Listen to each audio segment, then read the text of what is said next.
Hello, and welcome to my presentation, Connecting the Classroom to the Community. My name is Ania Payne, and I am an instructor in the English department at Kansas State University. If I were delivering this presentation live, I would ask, how many of you are teachers? How many of you are teaching a required class right now? Those of you who are teachers who are currently teaching required classes know how difficult it can be to engage students in required classes. The required class that I teach is called Written Communication for the Workplace. It is a 400 level class that is a requirement for students in business, marketing, construction science, health science, and hospitality management to take. They're supposed to take it in their final years. So the students are typically seniors and juniors. And in the class, I teach very practical skills about how to communicate effectively in the workplace. So most of the students who enter this required class in their senior year are already entering it with a lot of dread. There's seniors who already have jobs lined up after graduation, many of them, and so they view this class as just one last hurdle that they have to get through in order to just get their diploma and go to their jobs. So in order to try to engage students in this last English class that they have to take, I attempted to get my students interested in the course content by making it real. And I did that by collaborating with some local nonprofits in our town. And just for some background information, the textbook that I used in this class is Mike Markle's Practical Strategies for Technical Communication. So in order to try to get my students more engaged with the course, I decided to create one project where students are going to be collaborating with a local nonprofit and actually producing documents that the nonprofit will then be using. And so sharing them electronically on social media channels or sharing them through print mediums. And what I found was that after doing this project, it really brought the class to life. So rather than creating a brochure or an infographic with an intended audience in mind, just like a theoretical audience, having students create these brochures and infographics for real, actual workplace audiences really helped elevate the importance of the class for the students. So collaborating with local nonprofits lets students make connections with these business organizations in town, lets students see their final projects actually get shared with the community and used, and lets students also learn about issues in our community and experience some form of life outside of the college bubble that they usually say they find themselves in for the full 4 years of college. At first, when I first started this project, I did not know how many businesses would respond to my inquiry emails. So I reached out to about 10 to 15 nonprofits in town. Surprisingly, about half of them responded positively to my email. And so during my first semester attempting this project, I had 7 partnerships for 3 different classes, which is way too many partnerships. So for example, within one class, which has 18 students, students would have different assignments. So one group would be working with the Boys and Girls Club and they'd be writing brochures. Another group in that same class would be writing an infographic for the animal shelter. Another group would be working on a website for habitats, for example. And that was because in my first stages, I kind of let the nonprofits kind of guide the project. And so it worked more like a commission type of assignment. So the directors of the organization would meet with the students, tell them what they wanted, and the students would then create that. And so each organization here on the screen has a different focus. So as we have here, we have an animal shelter, a Boys and Girls Club, Downtown Business Association, Habitat for Humanity, United Way, and a volunteer center. So all of these nonprofits responded and worked with my classes that semester.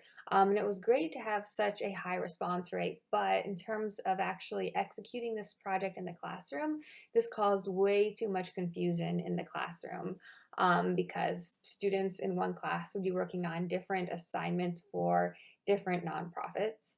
And at the end, this also made grading difficult because how do you really create a rubric that gauges both an infographic and a website at the same time? So the lack of cohesion made the project difficult to manage.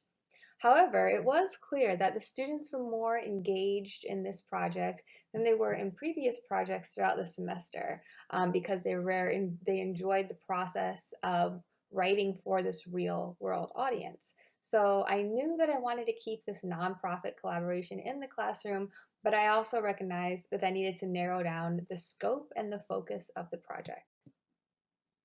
So for the next semester, I narrowed it down to two organizations, and I had two different sections of this class. So one class partnered exclusively with the Flint Hills Wellness Coalition, and then my next class after that partnered exclusively with the Manhattan Area Habitat for Humanity. The Flint Hills Wellness Coalition works cooperatively with citizens and groups throughout the city of Manhattan, Kansas, and Riley County to develop community expectations that support healthy behaviors and environments. To give you some background on what this organization does, their mission is to create a healthy, equitable community for residents through policy, system, environmental, and personal change. And so this coalition focuses on projects like improving access to healthy foods, reducing exposure to tobacco in public parks, and advocating for bicycle, pedestrian friendly environments. And then I also partnered with Habitat for Humanity. And Habitat's mission is just to eliminate poverty, housing, and to promote decent, affordable housing worldwide. And then working with this in a classroom situation, we didn't discuss the religious component of Habitat, but we focused more on their practical service. So another thing that made working with these two organizations more cohesive during this semester was also that, as you can see, there is some more of an overlap between the two missions and goals for these organizations. So again, really focusing down on my scope of the organizations was helping to streamline the project. So this project takes about 1.5 months, and this slide outlines the list of steps that I take whenever I sit down to execute and plan for the project. So at the beginning of the project, after deciding which organizations I'll be partnering with that semester, I email the directors of those organizations and they provide me with a list of topics that they want. So this is a group project, so I usually need 6 topics total because I have 18 students who are divided into groups of 3. So I asked the directors to send me a list of 6 topics that they would like. And then I also asked them to specify the genre of documents. Do they want students to create infographics, brochures, websites, or a different form of technical communication? So they are limited in terms of the genre. The genre of document does have to be something that falls into the technical communication scope, but so far that has not been an issue. Every organization has been able to eagerly recommend an infographic or a brochure. So after the directors email me a list of topics, I also then arrange for them to visit the classroom at least once at the beginning of the project. So having the director of the organization come and speak to the classroom has proven to really have a direct correlation between my students' engagements with the project. And so in the past, when I first tried this project and I had a lot of different organizations that were participating, not every speaker or not every director of the organization was able to come speak to the class. And in that dynamic, I noticed that the students who were working for an organization whose director didn't come to the class really had a lack of engagement with the project, as opposed to students whose organization director did come to the class. So from now on, whenever I start to form these initial conversations with nonprofits, I make sure that they're able to send somebody from the office to come and visit our class at least once at the beginning of the semester, because that also shows students that the organization is real and that they care about the project, and it gives the students a chance to ask questions and learn more about this organization before we get too far into the project. The next step, after meeting the director and letting students ask some initial questions, is that students have to get with their group mates and create what we call a team charter and task schedule, which basically is just a document that outlines the project plans and the assigned duties for each teammate, and is used to hopefully foster a nice, smooth group project experience where everybody knows exactly what their role is and what the deadlines are for the project. Next, getting further on into the project, an important part of this third step is that students have to analyze sample documents that the organization has already created. So this includes things like looking at the organization's website, looking at brochures that they've created, videos, looking at previous infographics that they've created, really just any kind of print or visual document that's been published, in order to get a sense of the organization's voice and mission, because the students then have to try to emulate the organization's voice when they're practicing writing from the point of view of that organization. Next, after that, we try to do an audience analysis where we sit down and think about who exactly will be engaging with this document. Who will be reading this document when they are looking at the organization's Facebook page or reading the organization's newsletter, looking at their website? Who will be this audience that engages the document they're creating, and what are anticipated attitudes toward the organization, toward the subject matter, expectations about the subject and document, different expectations for reading the document, and so on and so forth, to make sure that students can start to think about what their audience is bringing to the document when they sit down to engage with it. After that, students sit down with their groups and they draft a first draft of their project, and then they send it to the director in order to get revision advice. So they usually have to do this about 1.5, 2 weeks before the end of the project. That gives the organization directors enough time to comment and give feedback on what's working and what's not. And then after they received their feedback from the organization director, students will then revise their project again. Sometimes they'll send them back and ask the director for another overview before the final deadline, just to make sure that it's in line with what the workplace is looking for.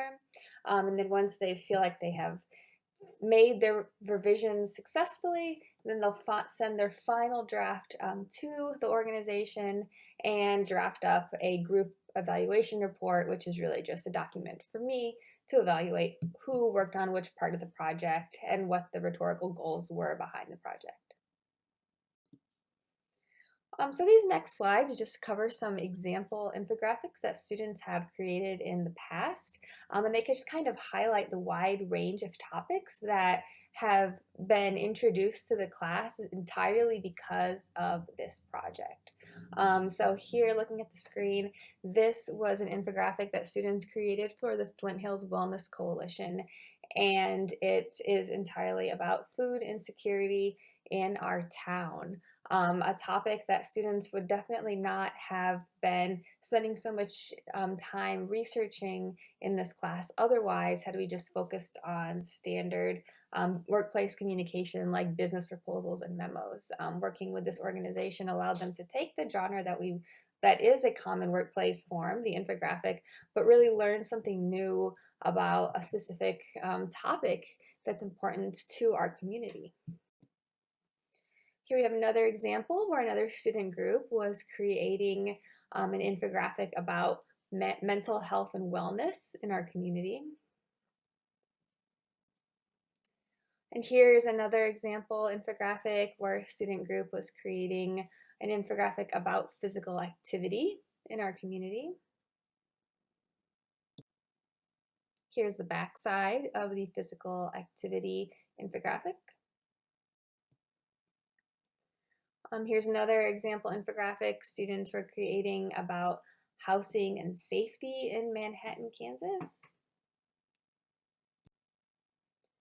Here's an infographic that students created that covers issues of childcare and childcare inequality in our county. And here's an infographic students created that covers poverty in our county. And so at the end of this project, students submit anonymous reflections and evaluations about their experience with the project and offer any suggestions about changes that they think would help improve the project and make it better for the future. And so I'm just going to end with a few student responses that I think kind of highlight some of the successes of the project. So one student said, as a student at K-State, I have never thought about the needs of the local community before. Students tend to live in their own community without knowing what is going on in Riley County. After learning about the Flint Hills Wellness Coalition and reviewing the 2015 Riley County Needs Assessment, it was surprising that I had no idea what the local problems were in the community. I am very grateful to get the experience to learn about the community that has provided me with such an amazing education and college experience the past 3.5 years and be able to give back by supporting their needs and wants for the community through an infographic. Another student said, I did not realize all the health and traveling benefits that biking provides, plus its cost effectiveness. This initiative encourages individuals to improve their livelihood in many aspects, and these benefits would help a large majority of people in Manhattan. Moreover, as a college student, I have been more closed off to the rest of the community that aren't a part of campus initiatives. To hear about the possibility of being able to help make a positive difference in individuals' lives through this project made this opportunity so special. And the last two student responses include quotes like, I was completely shocked to find out that there were over 13,000 people in Manhattan who are considered food insecure. This means that 25% of Manhattan goes to bed at night with a hungry stomach. Working with the FHWC really opened my eyes to this life-threatening struggle that is happening right around me.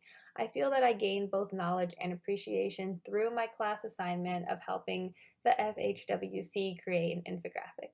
And last, a student said, this was a very interesting project to do in a class setting because it was directly tied to the Manhattan community. I had never heard of the FHWC before, and the biggest learning for me came from when Deb, the director of the organization, spoke to our class about the FHWC and all that they are a part of. I was shocked by how much impact they have in our community. So to summarize, the students really did become much more engaged in the class when I introduced this project. As the reflections show, it made the project real for them. It elevated the importance of what they were doing. And then on top of that, it got them more engaged with our community and they got to learn more about some real issues that are affecting people in our county, and they got to feel like they played a role in trying to help these organizations. So to summarize here, I'll end with just a kind of reiteration of the successes and the struggles that I had with this project. And so this project definitely raised the stakes for students. Rather than just submitting their projects to me, students were also sending their projects to the directors of the organization. There was no guarantee that the organizations would use these materials, so if students wanted their projects to be shared with the community, which they did, they knew that their projects had to be good. They had to appeal to both their primary audience, the gatekeeper, which would be the organization director, and myself, and their secondary audience, being members of the community. So it really allows students to focus in on writing for a real audience. It taught students unexpected topics for their business communication class. It also allowed them to practice collaborative writing, as well as gathering primary research by interviewing people on different committees and coalitions in our town in order to get the data that they compiled in their infographics. However, some struggles would be definitely sometimes finding information was difficult, given that our library has just recently burned down. So a lot of material that would have been otherwise easily accessible was not accessible during this project. So that did cause some hurdles. At times, communicating with the organization directors can be a bit difficult if it is their busy time. And they're not able to respond to student emails right away, and they have a lag time of 2 to 3 days or so. Students tend to get upset about that, but I try to tell them that this is more indicative of workplace communication than education communication. And so what do you do if your organization director or your boss, in this example, is unresponsive for a day or two? But your team still has to execute the project on time? What do you do to work together to make sure it gets done? Sometimes when there is a little bit of a gap in communication, students did find that frustrating. So I try to spin it in a workplace type of framework. And then last, one thing I would advise against for anybody who's going to take on such a project is working with too many organizations. Trying to keep it narrowed down to just one per class is the perfect scope for a project like this. If you have students in one class who are working with different organizations and you're trying to manage the whole thing, it can become very overwhelming. And so definitely focusing in on one per class made this project much more smooth, much more successful for me and for the students because they were all in this together. So that concludes my presentation. And here, just ending with a photograph of a class from last year who was just finishing working with Green Apple Bikes. The organization director is sitting in the front chair. And so as you can see here, the students are all looking happy. They're excited to meet this director of Green Apple Bikes is kind of a superstar in our town. All the students had ridden the Green Apple Bikes before for this bike share program. So it was a lot of fun for them to meet this individual. But I hope that people who haven't tried such a project before are encouraged to do so with just a little bit of planning in the beginning.